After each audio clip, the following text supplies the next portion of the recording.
Hi hello అందరికీ ఎలా ఉన్నారు? సండే కదా, ఈరోజు ఏం కుక్ చేయకూడదు, ఫుల్గా రెస్ట్ తీసుకుందాం అనుకున్నా. కానీ వెజిటేబుల్స్ని చూసి మనసు ఒప్పలేదు.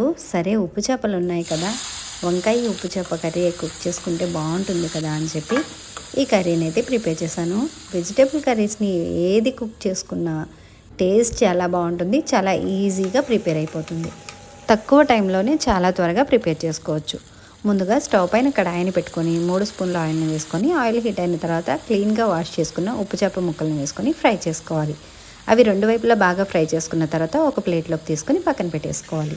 ఇప్పుడు అదే కడాయిలోకి సన్నగా చాప్ చేసిన 2 ఆనియన్స్, 3 పచ్చిమిర్చి ముక్కలు వేసుకొని ఫ్రై చేసుకోవాలి. అవి కూడా బాగా ఫ్రై అయిన తర్వాత కట్ చేసుకున్న వంకాయ ముక్కలు, టొమాటో ముక్కలు, అలాగే 1/2 టీ స్పూన్ పసుపు, రుచికి సరిపడినంత సాల్ట్, 1.5 స్పూన్ల కారం వేసుకొని కారం పచ్చివాసన పోయేంత వరకు ఒక 2 నిమిషాలు లో ఫ్లేమ్లో ఫ్రై చేసుకోవాలి.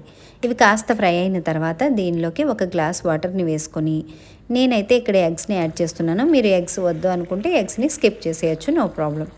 బాయిల్ చేసుకున్న ఎగ్స్ని వేసేసుకొని మూత పెట్టేసి ఒక 10 నిమిషాలు మీడియం ఫ్లేమ్లో కుక్ చేసుకోవాలి.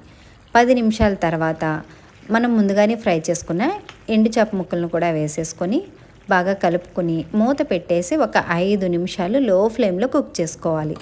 చూసారు కదా, జస్ట్ 20 మినిట్స్లో చాలా టేస్టీగా, చాలా ఈజీగా, చాలా యమ్మీగా ఉండే వంకాయ ఉప్పు చేప కోడిగుడ్ల కర్రీ అయితే రెడీ అయిపోయింది. ఇంకా దీన్ని వేడివేడిగా సర్వింగ్ బౌల్లోకి తీసుకొని వేడివేడి అన్నంతో సర్వ్ చేసేసుకుంటే టేస్ట్ అయితే సూపర్గా ఉంటుంది. ఇంకెందుకు ఆలస్యం, మీరు కూడా త్వరగా ట్రై చేయండి. ఎలా ఉందో నాకు కామెంట్ చేయండి. ఇలాంటి మరిన్ని రెసిపీస్ కోసం నా ఛానల్ని తప్పకుండా సబ్స్క్రైబ్ చేసుకోండి. Thank you for watching. Allah Hafeez.